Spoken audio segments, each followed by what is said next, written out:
Welcome to Buckets, coming to you from the Tommy John Home Studios. My name's Matt Moore, and this is your Best Bets episode for Friday, March 7th in the association. We'll give you props, we'll give you sides, we'll give you totals, we'll break it all down for you, and everything we talk about can be found in the award-winning Action Network app. It's the best way for you to track your picks.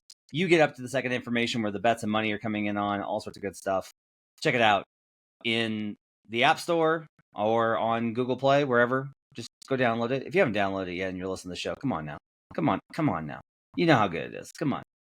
Check out our YouTube page at youtube.com/The Action Network. Join us, Bryan Fonseca. He's at Bryan Fonseca NY on Twitter and on YouTube at Bryan Fonseca. He does boxing breakdowns. He does fight breakdowns. He does hoop stuff. He has a show about the New York Knicks on the New York Post. He has great prop coverage every day at the Action Network. Bryan Fonseca NY's in the house. And making his Buckets debut from Grotto Grinders, I got Kyle Murray. You can catch him on Twitter at KMurDFS. That's KMURRDFS. Kyle, welcome to Buckets. Yeah, appreciate it. Looking forward to talking some hoops with you guys. Obviously, it's fun to look at the madness that is March with all these NBA injury reports and all the crazy lines for tomorrow. So it's going to be a good one. Yeah. I did bet stream on Tuesday and did all my work. Spent like 90 minutes and was like very like deep in, like had it all figured out. And like loved. All right, our SGP looks great. Oh, got Josh Giddey. It all looks good. And then like 30 minutes before the game, the Bulls are just like, fuck it, no. Half the people are not playing. Just a ridiculous game. I went to Kings Nuggets last night, which was pretty healthy. But also just like in a completely drunk game. There is no more dangerous month, I think, to be betting NBA than March. It is so wild. Now, I say that as somebody that is on like I'm like on like a 3-game winning or 3-day night winning streak, so that's great. But overall, be very careful. Be careful out there, folks. All right, we're gonna do best bets for Friday in the association. We'll give you the sides, totals, everything that we talk about. You can catch not only in the Action Network app, but in the episode description, we have quick slips. You click on those links, and it will take you on over so you can tail if you want to join us on these picks. We'll go around the horn. We're going to name what our picks are, and then we'll go back and we'll do the handicap. Kyle, since it's your first time here, what are your best bets for Friday in the association? Yeah, I got 2 plays, and I'm looking at the Timberwolves -4 against the Heat, and Scotty Barnes over 34.5 points, rebounds, and assists. Both are over on DraftKings right now. -120 on the Barnes play and -118 on Minnesota. A reasonable side and a star player prop. You do not belong here, sir. This is not where you belong. Joe Delera is turning over his great. No, I love it. It's great. Bryan Fonseca, what are your best bets for Friday? We're going Clippers. Right now it's -3. We'll see where it's at, but against the Knicks, ATS at home. And the Knicks are playing right now, actually, as we're recording this against the Lakers and winning. And going Hornets total team under. Right now it's 108.5 against the Cleveland Cavaliers. Okay, that's an interesting one. I might tail you on that. I would like the Minnesota Timberwolves and Miami Heat over 215.5, and I'll take the over in Suns Nuggets at 236. Those will be mine for Friday. Let's start that Raptors game. I want to start there. So Kyle, Scotty Barnes, I will just ask you this very directly. Are you not terrified that if they are in a winning position and Barnes has 30 PRA, that Darko's suddenly going to be like, get on in there, Jacoby Walter, because there was some nonsense in that Magic game and they won anyway. Why do you like the over for Scotty Barnes, 34.5 PRA? Yeah, definitely a fair concern, and I guess it's part of some of the risks that you have when betting on these late season NBA props. But this game does have a fairly close spread, 5-point spread right now, 5.5 depending on kind of where you look. And with RJ Barrett and Jakob Poeltl's sideline, Grady Dick also out. Just a lot of good rates here for Scotty Barnes, up over 29% usage rate, 31.5% assist rate, 12% rebound rate. Obviously a great matchup here against the Utah defense that ranks dead last in efficiency, also allowing the most points and assists to opponents. So I just think the matchup is just too good to pass up on, while you're also looking at increased usage across the board for Barnes with all these guys out for Toronto. Yeah, Utah's bad. Utah's that late. We got on late on their win total under, but that one is gonna soften the blow from things like my Nets and Blazers under, which I felt so good about, and yet they are absolutely wretched. Barnes has like when he plays, he's really good. So I think there's a good opportunity there. Seems like it makes a lot of sense. Let's go to the Wolves game, and I will start with. I want the over here. So Wolves are 55% to the over when they're on the road this season. Heat games are 67% to the over. I've got a little bit of a bigger edge to the Wolves team total over, but I do make both of these an over. Minnesota can obviously, like, their defense is elite, but Miami's offense is really pretty good. And teams have been putting up pretty consistently some good numbers up against them in Miami. That defense is no longer what it needs to be. So I'm going to go ahead and I'm going to grab the over in Wolves and Heat. Kyle, you like the Wolves -4. Why do you think they're going to get down on the road versus Miami? Yeah, I think, when you look at it from a health perspective, I think Minnesota has the advantage. Obviously, Randall, DiVincenzo back. They look like they're pretty much off the minutes restrictions as well. Randall played 36 minutes last time out. I think DiVincenzo played 32. So both those guys back fully in the rotation, I think, is a big boost to this team. Could even see Gobert play in this game. He is questionable. I don't know if that's necessarily a lock for him to return here, but just give him the chance to have him back is a boost for that defense there. They rank 5th in efficiency differential on cleaning the glass there, in Miami 0-9 against top 10 teams since the start of the new year. And then Miami also dealing with a plethora of injuries as well. Tyler Hero questionable. He missed last game with a head cold. I'm assuming he's going to play for this one, but I guess it's worth noting that he is still questionable. Obviously, Jovic is out, Khalil Ware's still out, and then Wiggins, Burks, and Jaquez are a trio of questionable tags as well in Miami. They've been pretty quick and easy to kind of rest some of these guys, so I would not be surprised to see a couple of these players sit in this one, just giving Minnesota more of a health advantage in this game. And again, I just think with Minnesota kind of getting back to that full rotation, I like them here to cover 4 points. Yeah, Jay McDaniels is playing really well, and I was worried that he was going to go back down after Julius Randle's return, but he played really well the other night. So hopefully that keeps up, because those early season minutes with Julius and Jaden. Now, I think the big thing here is like Gobert is his status has been up in the air, and that's, I think, the differential here is I don't know if you can play Julius, Rudy, and Jaden. That to me is the problem on the offensive end. I will note this: when the opponent averages more than the league average in 3-pointers made per game, okay, so an above average 3-point makes per night team, and the Wolves play them, the over is 17-10.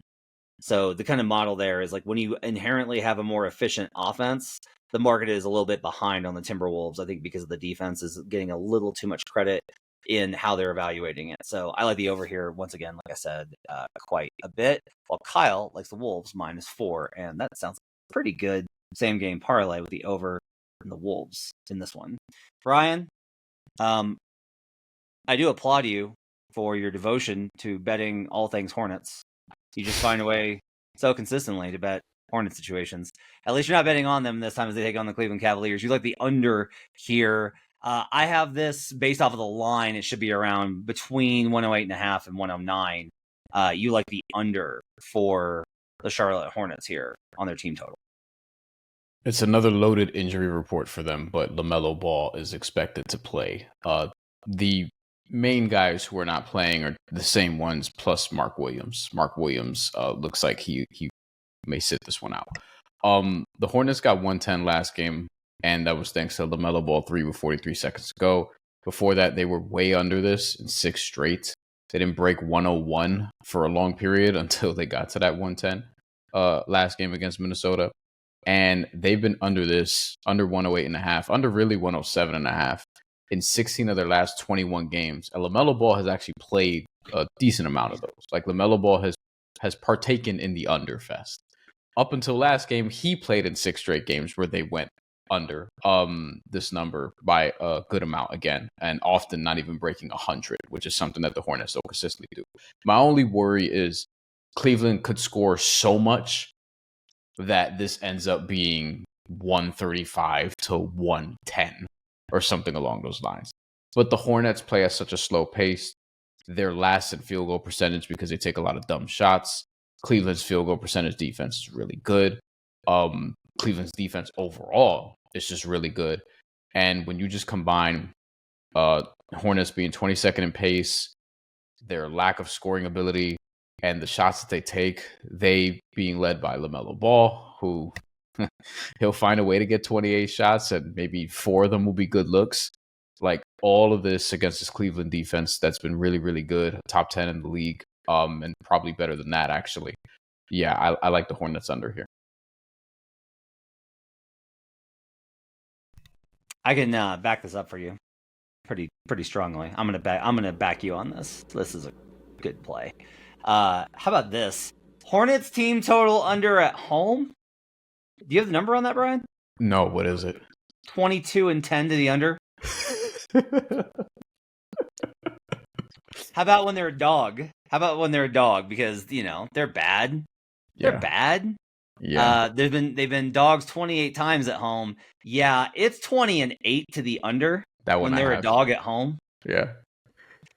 So I project this one all the way down at I have them tagged for 104. So I'm with you on this. This is a great play. This is a good one. Thank you for bringing it to my attention, sir. This one's great.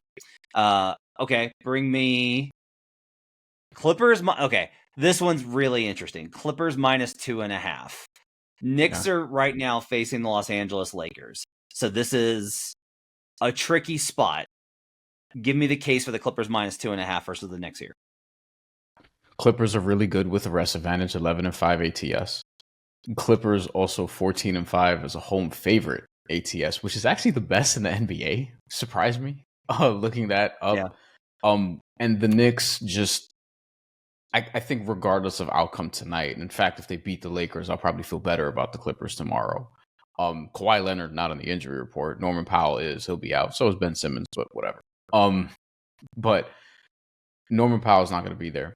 So that's one scoring threat down. He's obviously out for a little while now. But the Clippers are just good in this spot where the Knicks aren't. As a road underdog, the Knicks aren't great. They're 3-4. This game tonight is pending. They could still blow it in the fourth quarter because they've done that this year. But as of right now, they are winning in the third quarter against the Lakers, who may close this one out strong. We'll see. And overall, the Knicks on back-to-backs against good teams have not been awesome. And against good teams in general, against teams above 500, they have an under 500 record. And to me, if you're making this a possession game, I just like the Clippers way more in this spot than the Knicks. Even though I like the Knicks better as a team overall, to me, if this wasn't a back-to-back for the Knicks, then I would look at this differently. But this is a back-to-back after playing the Lakers, a game that we'll see what the outcome ultimately is, but it looks like it may go down to the wire. Yeah, I wouldn't be surprised if the Knicks maybe also rest some guys. That's the other thing. Yeah. If they win this, they're definitely going out tonight. They're definitely going out. So you definitely got the LA nightlife flu.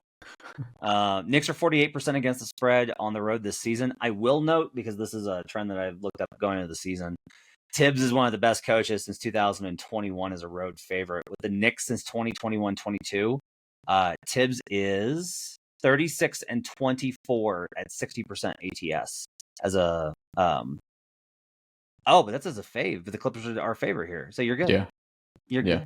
That's fine. Yeah, and it's worth noting, Mitchell Robinson was on the injury report. He ends up playing. He may sit tomorrow. OG Anunoby was on the injury report. He ends up playing. Precious Achiuwa sat. I would think Mitchell Robinson sits. OG, I'm not sure. Kyle, you got thoughts on that Clippers game? Yeah, I mean, it would be interesting to see how, obviously, the Knicks injury report comes out. I think it's pretty negligible that Simmons is out there, but obviously with Kawhi off the report, I think that is obviously good things there for the Clippers team, who have looked pretty good lately. Had that strong game against the Pistons a couple nights ago, so I do like the Clippers call there. All right, that's gonna do it for Buckets. Thanks for joining us. Appreciate you guys being with us. Make sure to check out all of our guys' stuff. Check out Brian Fonseca MY on Twitter and Brian Fonseca on YouTube. Make sure to check out Kyle over at Roto Grinders. You can catch him on Twitter at KMurr, KMURRDFS. He likes the Minnesota Timberwolves -4, Scotty Barnes over 34.5 PRA. Brian likes the Hornets under 108.5. I'm with him on that one. The Los Angeles Clippers -2.5. And I will take the over for Heat and Wolves, and the over for Nuggets and Suns. That one's just basically both teams are over teams. So that's going to do it for Buckets. Thanks for joining us. Appreciate you guys being with us. We'll see you guys again next time. And thanks to David Payne, our producer. Until next time, let's get buckets.